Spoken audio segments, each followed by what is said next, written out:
My name's Ethan Lancaster. My grandma's last words to me were check the attic trunk. What I found inside a hidden will, a journal filled with regret and the truth that my parents erased her real heir, my Uncle Thomas. They forged a new will, stole everything, and buried the man who once raised me like a son, but Grandma didn't stay silent. She left breadcrumbs and I followed them straight to court, risking my job, my family, and everything I thought I knew.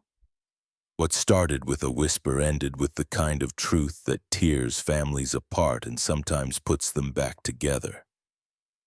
I hadn't been back to Willow Creek in nearly 50 years. But when Mom called to say Grandma Margaret was in hospice, I packed my car that night and drove through the rain. The old house still smelled like dust and lavender, just like I remembered. Margaret Lancaster, 82, had raised me more than anyone else. Seeing her frail in that hospital bed made something crack inside me. She opened her eyes when I entered the room. Her skin was pale and papery, but her gaze locked on mine, full of urgency. I took her hand and leaned in. She whispered, barely audible, check the attic trunk. I nodded, though I didn't know what she meant. She exhaled gently and never breathed again. The funeral was quiet, simple. Mom and Dad, Helen and Gregory, were stiff and polite. My sister Sarah came in from Denver, cried a little, then started checking emails during the reception. I kept looking around, waiting for someone to mention Grandma's last words. No one did. After the service, people filtered out. Neighbors murmured condolences. I stood by the fireplace watching my father talk to the lawyer like they were closing a deal. No grief, just business. It unsettled me. Grandma meant everything to me.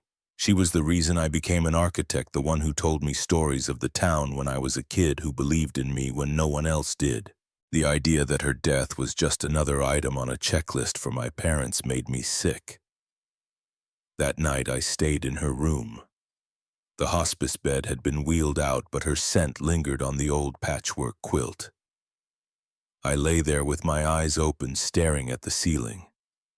Check the attic trunk. It echoed again and again. There was weight in those words, not just nostalgia. Urgency.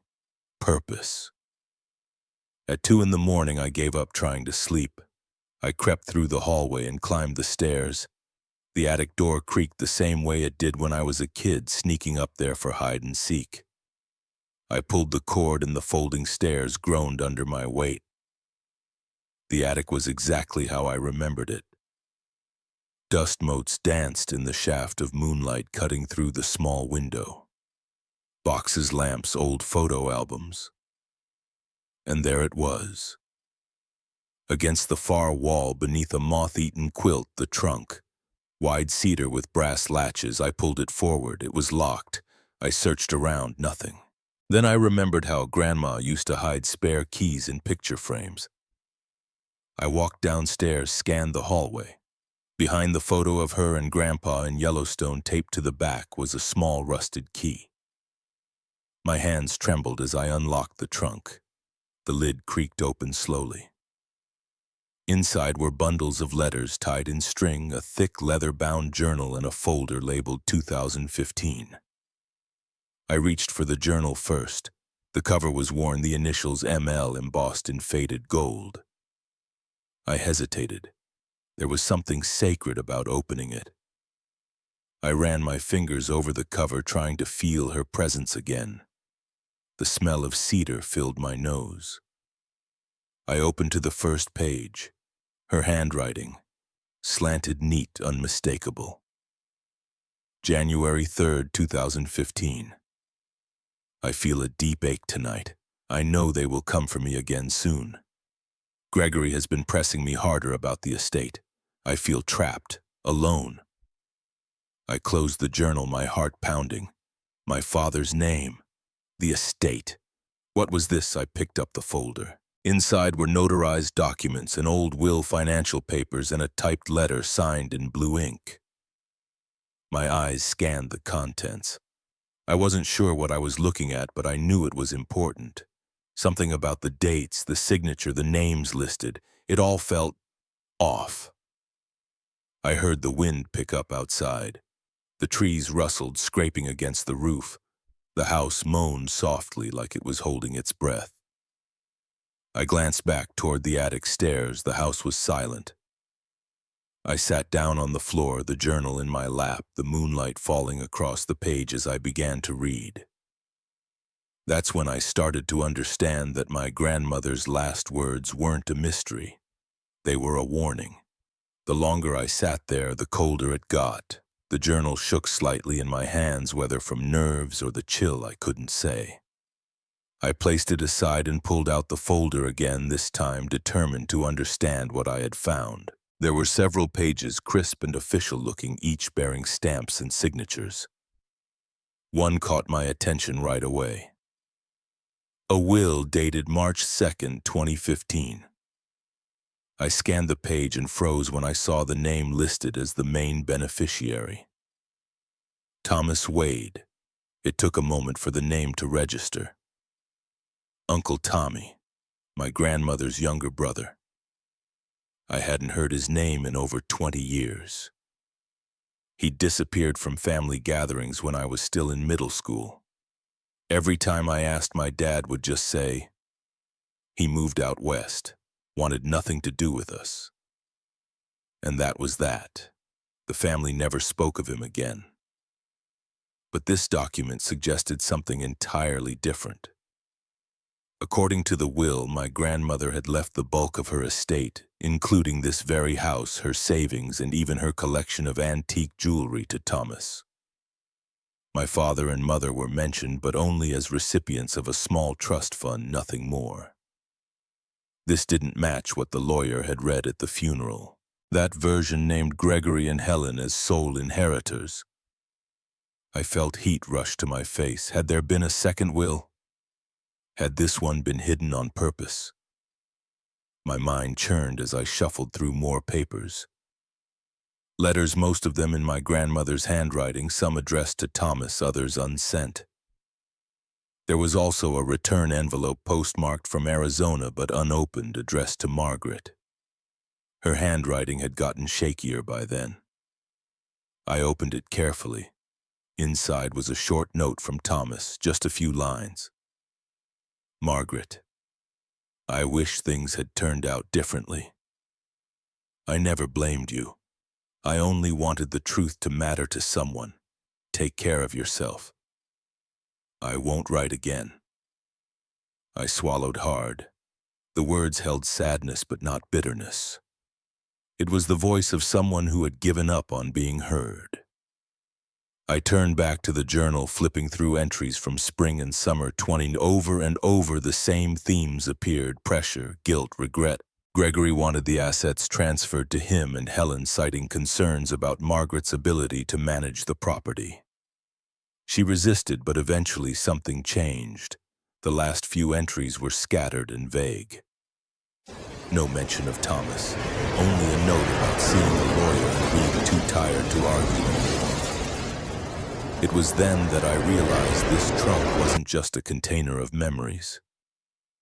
It was her insurance, her way of preserving the version of events she knew might be rewritten. I looked around the attic. This house had always been full of secrets tucked into the floorboards and behind the smiles at family dinners. But now I had something real, something I couldn't ignore. I packed everything back into the trunk, then hesitated. I didn't want to leave it here. Not anymore. I found an old army duffel bag, stuffed the letters, journal, and folder inside, zipped it shut. I brought it all downstairs with me and locked it in the guest room closet. That morning I made coffee and sat at the kitchen table like I used to before school. The house felt different now. Not colder exactly, but heavier. Every creak of the floor seemed to mean something. When my parents arrived later that afternoon to go over the property transfer with the lawyer, I asked casually if they remembered Uncle Thomas. Dad paused for a beat too long. He left a long time ago, Ethan. That was his choice. He was mentioned in Grandma's will, I said. watching his eyes. Gregory frowned. "Which will?" There it was, the first crack. I didn't answer. I just looked at him and waited.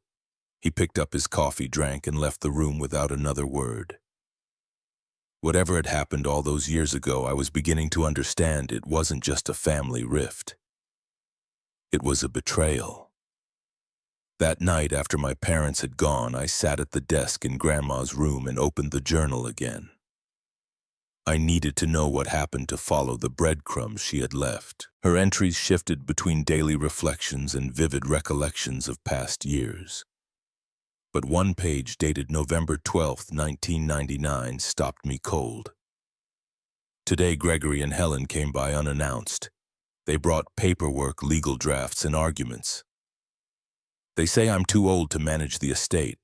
They want the house transferred now. I said no. They didn't like that. Thomas stood up for me. I wish I had his strength. He said this was wrong, that families shouldn't turn on each other over money. They yelled. He walked out. He hasn't come back since. My stomach tightened. I read it again. Thomas had defended her, and because of that, he was cut out, pushed away. I flipped to the next entry. November 14th, 1999. I called Thomas today. He didn't answer. Gregory says he's done with us. I don't believe him. I should have gone after him, but I didn't. And now the silence stretches on. The next few pages painted a picture of a woman slowly realizing the depth of the damage. Holidays passed with empty chairs, family photos cropped. Mentions of Thomas vanished from cards and conversations. She had allowed herself to be boxed in by guilt and the pressure of her own children. I turned another page. December 22nd, 2001. The first Christmas without Thomas. Gregory and Helen brought wine and a smile like nothing was wrong. But something is broken. I should have said no. I should have shouted. Tears blurred the ink as I read. Not just hers, mine. The past was no longer a foggy impression. It had shape and color now. I remembered Thomas vaguely. His deep voice, the way he tossed me into the air when I was little, the smell of wood chips from his workshop. I realized Grandma wasn't just recording her memories. She was confessing. This journal was her apology. She knew what had been done and she hadn't stopped it. Whether out of fear, weariness, or misguided loyalty, she let it happen. And now, with this book and this trunk, she was trying to set it right. I sat for hours reading entry after entry. Some were just memories of Thomas and her as kids building forts in the backyard. Others were sharp with regret. March 5th, 2007. I saw Thomas's name in the alumni newsletter. He's teaching woodcraft at a community college in Arizona. He looks well. I wish I could call him. But what would I say? It was a life she watched from afar, disconnected by shame. And yet she kept track. The folder had articles, printouts, even a recent photo from a college website. She had never truly let go of him. She just didn't know how to undo what had been done. I closed the journal and leaned back, my head throbbing. Outside, the wind had stilled. The house creaked softly, settling into the night. For the first time, I didn't feel alone in it. The next morning brought a dull sky and the kind of chill that seeped into your bones. I stood by the kitchen window watching bare branches sway against the gray. My coffee had gone cold in my hand, untouched. The journal lay on the table beside me. Closed now, but heavier than any book I had ever read. I heard the front door creak open. My parents had arrived earlier than expected. Gregory walked in with purpose, briefcase in hand, while Helen followed with a plate of muffins like it was any other Sunday. The shift in air was immediate. Helen greeted me with a too bright smile. "Morning, Ethan. Did you sleep all right?" I nodded. "Fine, thanks. Just been doing some thinking. She busied herself with setting the table. Gregory sat across from me, loosening his scarf, not quite meeting my eyes. I watched him, gauging the silence between us. He finally glanced up. "Something on your mind?" I let the question hang. Then I said, "I've been reading some of Grandma's old journals. Found them in the attic. There's a lot in there." Helen's hand froze mid-reach for a coffee mug. Gregory's expression didn't shift, but I saw the way his fingers tightened on the table edge. "Old stories," he said flatly. "She was always sentimental. It's more than stories."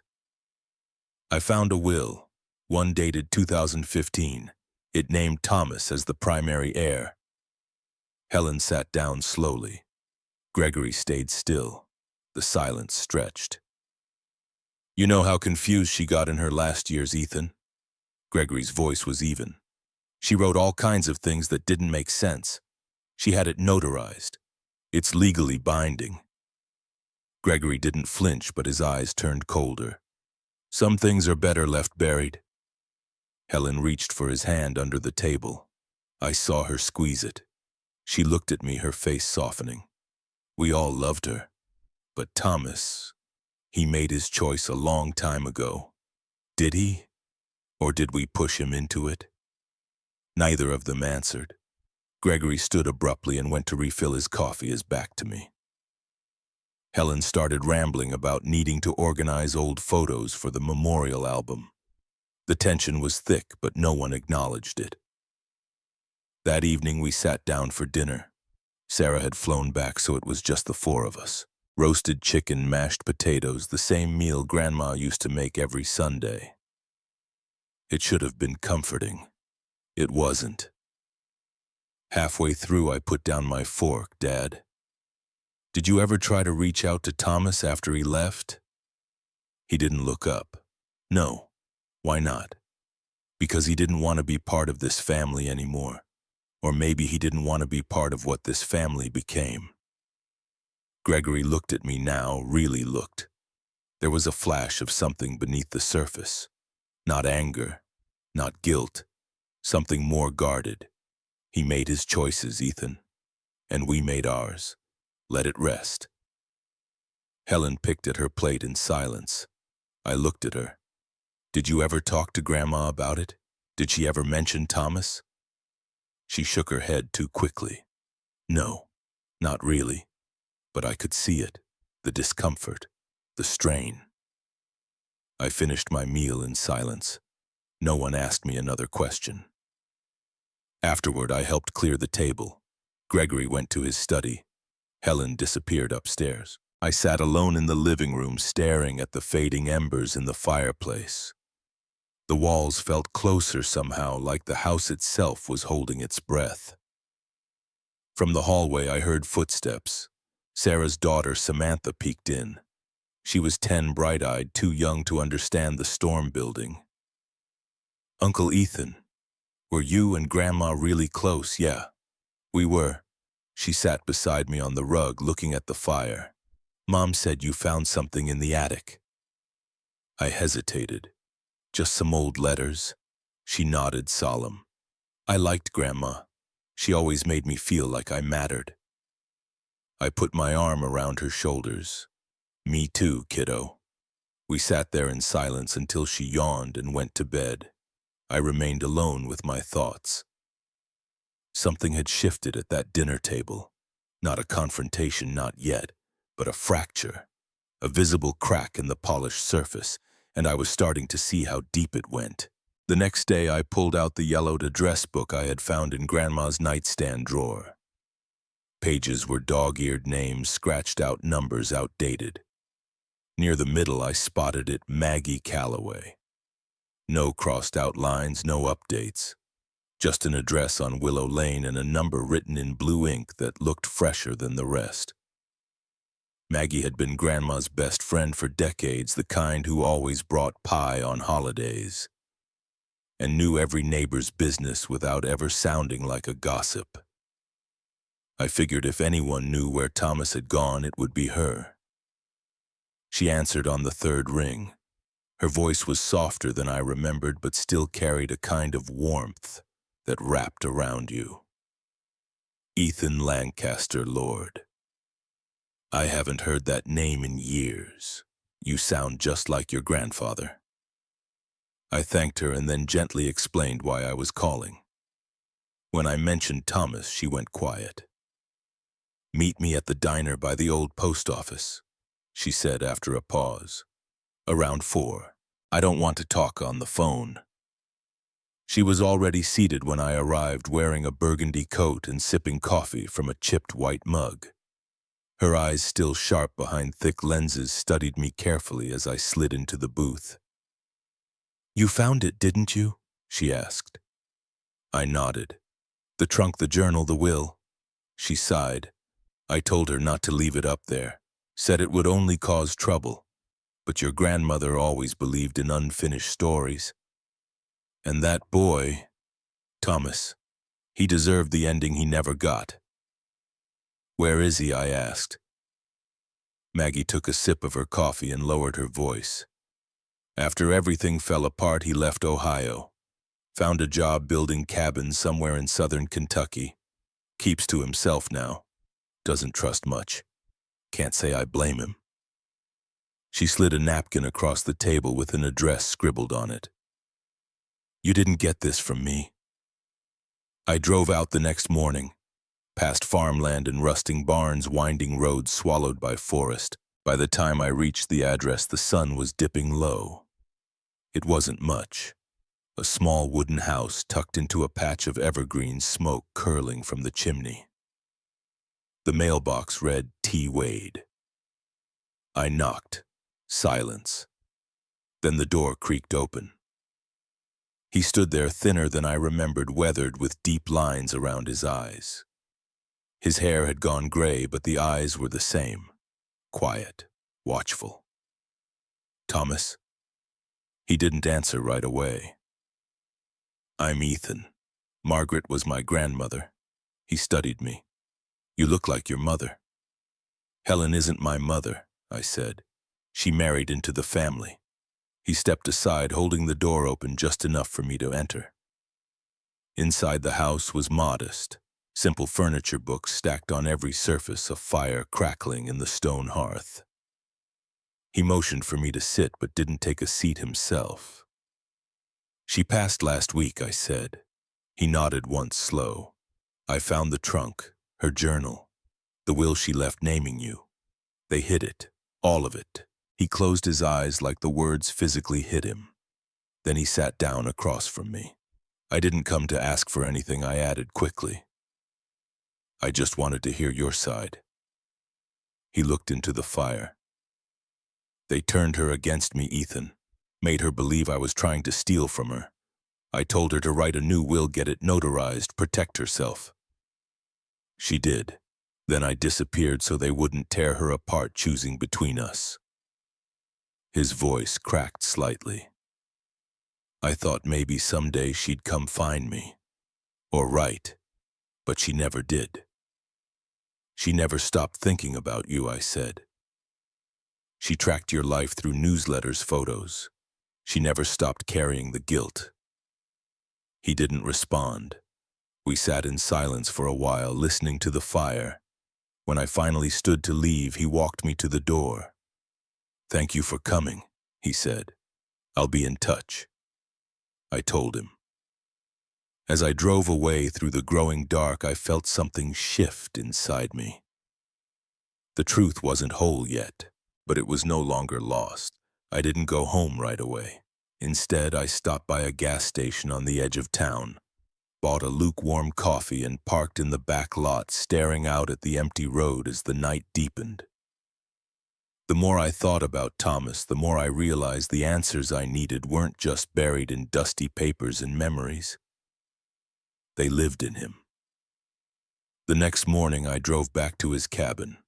He opened the door before I knocked, like he'd been expecting me. He stepped aside, silent. I walked in. We sat across from each other again, the fire already lit. I didn't waste time. I need to know exactly what happened. Everything. not just what's in Grandma's journal. Thomas gave a long, quiet sigh. Then he began. It was fall 1999. Leaves were turning. I had come back home to help after Grandpa passed. Mom was overwhelmed and I thought I could take some weight off her shoulders.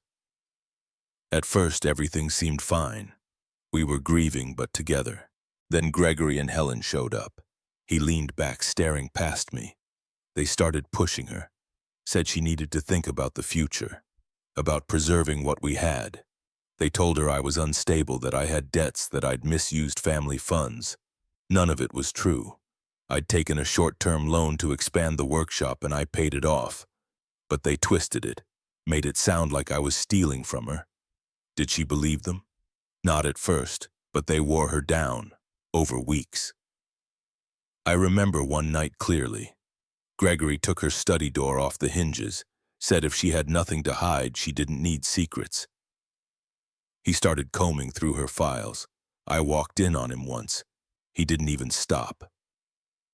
What about the will? He nodded slowly. She had a version from 1997. It was simple fare. When she refused to change it, they started threatening me. Said they'd tell people I forged her signature. Said I'd be facing legal action. Mom was scared. I was too. So I left, just like that. They told me if I didn't walk away, they'd make life unbearable for her. She was already in tears every night. She asked me to go, not because she wanted to, but because she thought it would keep the peace. So I packed a bag and left the next morning. He paused. The fire cracked. I could feel the weight of the years in his silence. Did you know she eventually changed the will again? He shook his head. I always hoped. I'd get letters from Maggie, sometimes little updates. But I never heard from Mom again. I figured she didn't want to reopen old wounds. She did more than that. She wrote about you, about how much she regretted listening to them. The last few pages of her journal were basically a confession. Thomas rubbed his eyes. You want to bring this to court? I don't know yet, but I want the truth known. She wanted this fixed. That's why she told me to find the trunk. He leaned forward. I'll help, but I'm not interested in revenge. If this becomes a tabloid story, I'm out. I don't want reporters on my lawn or my name dragged across the internet, I promise. I'm not doing this for headlines. He nodded once. You'll need more than a journal. Get legal eyes on the will. Talk to whoever notarized it. If they're still around, they can testify it was legitimate. I will. He stood, walked over to a drawer and pulled out a small wooden box. Inside was a key, a photo of him and Grandma at a fair, and a worn envelope. She sent this to me, never mailed it. Maggie found it after the funeral, said it was meant for me. He handed it over. Inside was a single page in her handwriting. She said she hoped someday the truth would be enough to bring him back, that she never stopped loving her son. I folded it carefully, my throat tight. We stood at the threshold of his door again. I'll be in touch, I said. You'd better be. When I got back to my car, I didn't drive. I just sat there with the letter in my lap, knowing that every word had cracked open a part of the story I thought I already knew, and knowing that the next steps would change everything. The first person I thought of was Elena Marquez. We'd gone to law school together before I switched paths. She stayed the course and built a quiet but sharp reputation in estate law, currently working out of a small practice in Cincinnati. We hadn't spoken in a few years, but when I explained what I had found, her voice didn't skip a beat. Bring everything, she said. Originals if you can. I'll clear my afternoon. Her office smelled like old wood and lavender. Stacks of folders lined the desk, and her tortoiseshell glasses sat low on her nose as she flipped through Grandma's handwritten will, the notarized statement, and the journal entries. She leaned back after a while, tapping a pen against her knee. It's valid, she said. assuming this 2015 will is the last uncontested one, and that we can demonstrate coercion around the 2019 revision. You have a case, but it's not going to be simple, especially if the estate has already been settled. It hasn't. Most of it went directly to my father under the assumption of the latest will. But with this new evidence, we'd need to file a petition in probate court. This will need to be authenticated by a forensic analyst, and we'll need witness statements. Thomas is willing. She nodded. That helps. Still brace yourself. Families don't like being exposed in courtrooms. Neither do I. But this is about restoring what was stolen. Grandma knew they wronged Thomas. She wanted it made right. Elena glanced back down at the documents. You have a shot. I'll take the case. Thank you. When I left her office, I felt the first sliver of hope pierce through the exhaustion. But that peace didn't last long. By the time I got home, I had 3 missed calls from an unfamiliar number. Then a voicemail. Mr. Lancaster, this is Martin Dolan, legal counsel, representing Gregory Lancaster. Consider this formal notice of pending legal action regarding the unauthorized access and removal of personal family documents from the estate property. I played it twice, then I deleted it. The next morning, a courier showed up with a manila envelope. Inside was a cease and desist letter laced with language accusing me of tampering with confidential family materials. I called Elena. Expected, she said. It's a scare tactic. Don't respond. Let me handle it. At dinner that night, Samantha sat across from me, barely touching her food. Her eyes flicked from Helen to Gregory, then back to me. Did Grandma really want Uncle Thomas to have everything? Gregory stiffened. Helen dropped her fork. That's enough, Samantha, Helen said. No, it's not, she snapped. I want to know. He's my uncle. You never even told me about him. Gregory stood. This conversation is over. He stormed out. Helen followed, muttering something about needing to lie down. Samantha looked at me, tears forming. Why would they lie about him? I don't know. Maybe because they were afraid or ashamed. What are you going to do? I'm going to do what Grandma asked. I'm going to fix this. She nodded, her voice quiet. Then I want to help. That night, I typed up a preliminary petition with Elena's help and began collecting every document we had. The photo, the journal, the letter never sent, the notarized will. Each piece a fragment of a larger truth finally piecing itself together. We were ready to bring it into the light. The petition went in on a Wednesday. Elena filed it directly with the Hamilton County Probate Court. She told me to expect resistance, and I did. But I wasn't prepared for how quickly everything turned hostile. 2 days later, Gregory's attorney issued a formal countersuit. They were alleging defamation, trespassing, and unlawful access to estate documents. Local press picked up the story. By Friday, a news van was parked across the street from my apartment. My supervisor at the design firm called me into his office and handed me a suspension notice citing disruption and reputational risk. I walked out without saying a word. That night, Samantha knocked on my door. She had been crying. They froze my college fund, she said. Said I shouldn't get involved. I told her she could stay with me. She did. Elena pushed forward. While combing through court records, she tracked down Dean Hollis, a former clerk who handled estate documentation during 2019. He was working in Toledo now, balding, heavier, and reluctant to talk.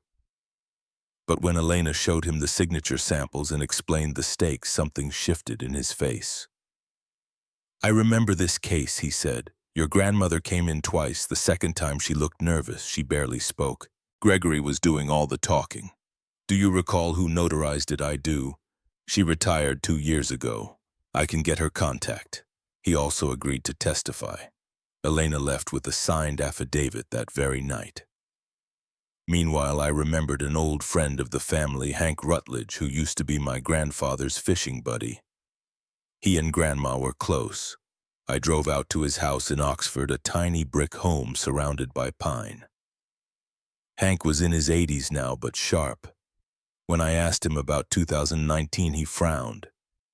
"Your dad started coming around a lot more after your grandpa died, always closing the study door behind them. One night I stayed late after a barbecue and heard shouting. Your grandma said, 'It's not right, Greg, it's not yours to take.'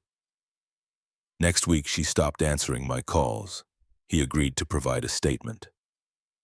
Within a week we had 4 witness accounts, 3 documents from 2015, and a forensic analyst scheduled to review the signatures. Gregory, meanwhile, was doubling down. His legal team began leaking selective parts of Grandma's journal to the press, painting her as confused erratic. Helen stayed silent, letting him take the heat. But I knew her hands were dirty too. I found myself watching old home videos. Thanksgiving 1996, 4th of July 2001. Grandma laughing, Thomas in the background holding baby Samantha. None of them knew the storm that would come. One night I caught Samantha flipping through a scrapbook. She looked up. I don't think I ever really knew them. I don't think any of us did. Elena called the next morning. Court date set, 2 weeks. 2 weeks to bring everything we had to the table. 2 weeks to finally see if justice had a voice after all these years. I drove back to the edge of town where Thomas lived, a quiet place tucked among tall sycamores and old fences. The porch creaked under my weight as I knocked. He opened the door slowly, the same stoic face, but his eyes seemed less burdened this time. We sat with coffee and chipped mugs at his small kitchen table. Papers spread before us, documents and affidavits. It wasn't just about preparing a case anymore. It was about making sense of decades of silence.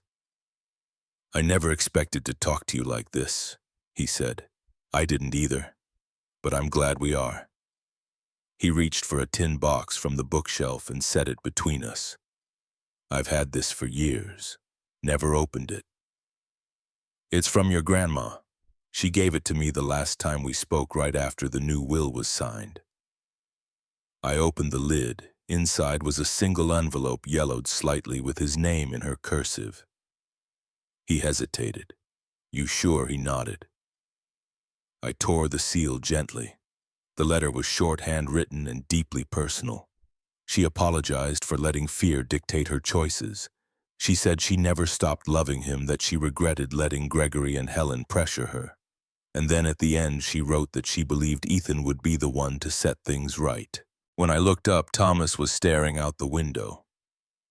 "She never raised her voice," he said. "Even when they pushed her, she'd just grow quieter. I should have fought harder. You were young. They had power and money, but you have the truth. That's more dangerous than all of it now." We went through the letter together again, and then he pulled out a few old photographs. One of me as a kid on his shoulders, one of Samantha as a baby in his lap. They wanted to erase me, but she kept these safe. He smiled faintly. She knew. That evening we sorted everything into folders, every document labeled, every testimony organized. Elena would need it all. Before I left, I turned at the door. "You ready for court?" He nodded a little firmer this time. "I'm not hiding anymore." I drove home in the quiet. Samantha had left the porch light on. As I pulled in, she stepped out. How was he stronger than I thought? And he had something. A letter from Grandma. She mentioned me, said she trusted me to finish what she couldn't. Samantha reached out and took my hand. "Then you will." That night I didn't sleep much. I laid out every paper on the living room floor, rereading every word. I thought about the burden Grandma carried, about the years Thomas spent in silence, and I thought about what justice would look like now. Not revenge, not scandal, Just truth standing in daylight, no longer hidden behind fear or shame. The trial was coming, and we weren't going in alone. The courthouse buzzed with quiet tension. Reporters waited near the steps, cameras poised. Elena walked ahead of me, her heels clicking steadily across the tiled floor. Thomas stayed close, his shoulders drawn tight but his jaw firm. Samantha held a folder close to her chest like armor. Inside the courtroom was colder than I remembered. The judge, a middle-aged woman with sharp eyes, presided with calm authority. Gregory sat across the aisle, flanked by two lawyers. Helen didn't show. Typical. Elena opened with the will. She presented the 2015 original and followed with the journal entries, each one building a picture of coercion and confusion. She read aloud a passage where Grandma wrote she feared Gregory's anger more than loneliness. Then came Dean's testimony, calm, factual. He described Gregory's dominance during the signing, how Margaret looked uneasy and passive. Next, Hank took the stand. His voice trembled only slightly as he recalled the night he overheard the confrontation. It wasn't her choice, he said. She was scared. That wasn't the woman I knew. Elena submitted the forensic handwriting analysis. The signature on the 2019 will showed irregularities consistent with guided or assisted signing. The analyst concluded that it likely wasn't fully voluntary. Gregory's lawyer countered with financial records citing donations Margaret made under the new will. But Elena showed those transactions were automated, pre-scheduled, and unverified. Then Gregory testified. He started confidently repeating a rehearsed story about honoring Margaret's last wishes. "Why didn't you inform the rest of the family about the change?" the judge asked. "It was a private matter. Private or hidden." Gregory's mouth tightened. He denied coercion, denied knowing about the 2015 version. "So you were unaware that your mother wrote in her journal about being pressured?" "That's hearsay. It's her handwriting, Mr. Lancaster." When the letter from Margaret to Thomas was read, Gregory shifted visibly. The courtroom fell silent. Thomas stared straight ahead. Finally, Elena called Samantha. She hesitated but took the stand. She described the fear she saw in her grandmother in 2019, how things changed overnight. Her voice cracked. "I used to think my dad was a hero. Now I'm not so sure." The judge called a recess. During the break, a reporter cornered me in the hallway. "Anything to say about the case? Just that truth doesn't need to shout. It just needs to be heard." Back in session, the judge delivered the ruling. After reviewing the evidence and testimonies, this court finds substantial doubt regarding the authenticity and voluntariness of the 2019 will. The court hereby reinstates the 2015 will as the valid testament of Margaret Lancaster. Gasps echoed. Thomas's eyes welled, but he didn't speak. Gregory stood, his face pale. His attorney whispered something, but Gregory walked out without looking back. It was over, legally at least. Thomas's inheritance was restored, but the deeper wounds, those would take longer. Outside, the press descended again. Elena shielded us, but one question slipped through. "Was it worth it?" I turned to Thomas. "Yes," he said, "because silence never gave us peace. This might."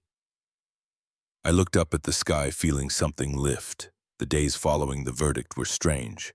The house was quiet but not peaceful. I kept catching my reflection in windows like I was looking for someone else to share the silence with. Samantha stayed for a while. She said she needed space before heading back to her apartment in Cleveland. We didn't talk much about our parents. We didn't have to. News spread fast. Gregory's reputation crumbled almost overnight. His name was quietly removed from the board of the real estate firm he co-founded. Former associates distanced themselves. Helen, ever the silent partner, resigned from several charity boards. No public statements, just retreat. A local news segment revisited his past dealings, linking years of aggressive acquisitions and community pressure tactics. It was subtle, but the tide had turned. He was no longer feared, just faded.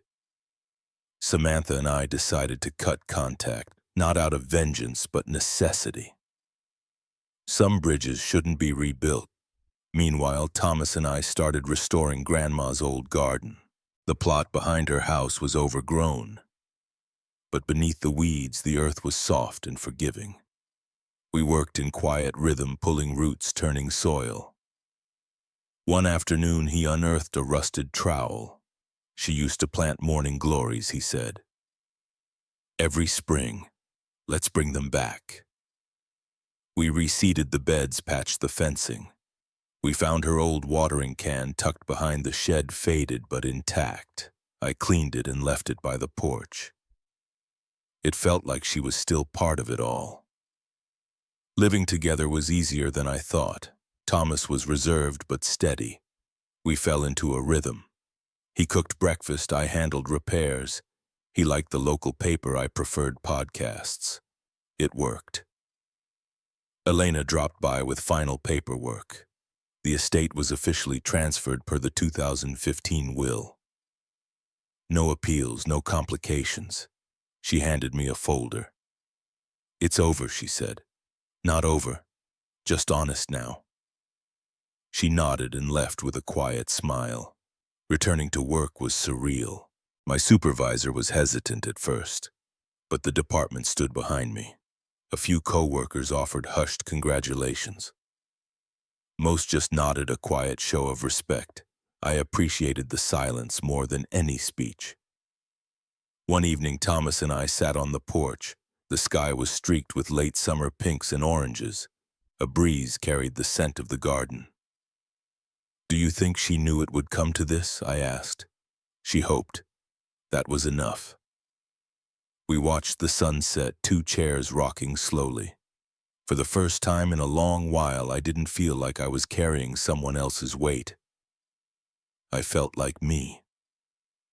The morning after the verdict, I found myself awake before sunrise. The house was quiet, still tucked in the soft blue haze of dawn. I wandered out to the back porch with a mug of coffee, my fingers wrapped around the warm ceramic, and just sat in silence. It wasn't the kind of silence that weighed on you. It was the kind that let you breathe. Out in the garden, the flowers had started to open with the first light. I could hear Thomas moving around in the kitchen, the clink of dishes and the low hum of the radio. It all felt simple, normal. But underneath it, something profound had shifted. I spent that morning tending the garden. Thomas joined me not long after, and we worked side by side, barely talking. There was no need. We had both been carrying the same grief in different ways for years. Now that the truth was out, we were finally making space for something new to grow, literally and figuratively. Later that day, I opened the attic trunk again. This time not out of obligation or desperation, but out of reverence. I carefully lifted the letters, photos, and documents we had pored over weeks ago. They felt different now. Less like evidence and more like pieces of a puzzle we had finally completed. There was one envelope I hadn't opened yet, marked only with my name in her delicate handwriting. Inside was a short letter. Ethan. If you're reading this, it means you found the truth. I know it wasn't easy, and I'm sorry for the pain it caused. But I also know you were the only one who could carry this through. Not because I expected you to fight, but because I believed you would listen, that you would remember what kindness looks like even when the world forgets. Thank you for not letting me be erased. With all my love, Grandma. I read it twice, then folded it back and placed it in the journal I'd started the week before. I wrote for hours that afternoon. Everything I had held in the confusion, the guilt, the anger, the relief, it all poured onto the pages. I wrote about the moment she said those words, check the attic trunk. About the way my parents looked at me like I had betrayed them when all I had done was uncover what they tried to bury. About how Samantha, for the first time, stood on her own and walked away from the shadow of our parents. About how justice isn't a clean victory, it's messy, emotional, and rarely looks the way we think it should. As the sun began to set, I mailed out a series of thank you letters. Elena for her clarity and resolve, Maggie for keeping Thomas's memory alive, Dean for choosing integrity, and Samantha for finding the courage to see us for who we really were. I also wrote one more letter. This one I left on my grandmother's headstone the next morning. Folded in thirds, tucked beneath a rock so it wouldn't blow away. It didn't say much. I found it, Grandma. And I understand now. Thank you. The wind rustled the trees as I stood there, hands in my pockets, looking down at the name etched in stone, Margaret Lancaster, beloved mother, grandmother, sister. I whispered the words one last time. Check the attic trunk. What she left behind wasn't money. It wasn't land. It wasn't even legacy in the traditional sense. What she left behind was the belief that truth matters, that silence can be broken, that love, real love, never dies, it just waits. When I walked back to the car, I felt lighter, not because everything had been fixed, but because everything had been faced. There's a difference. That night, I returned to the porch with my journal, writing by the dim porch light and the soft hum of cicadas in the distance. I finished the first draft of my story. I didn't write it for sympathy. I wrote it because stories like this deserve to be heard. They remind us that family can wound us, but it can also heal. That sometimes the person you become isn't the result of what you inherit, but what you fight to uncover. If you've made it this far, thank you. Thank you for sitting with me through all of this. Stories like mine aren't easy to tell, and I imagine they're not always easy to hear. But if it struck something in you, if it reminded you of someone or made you feel less alone, then I hope you'll stay. Because the attic might be closed now, but there are always more trunks, more truths, more stories worth opening. Stick around. There's more to come. If this story moved you, please consider sharing it with someone who might need it.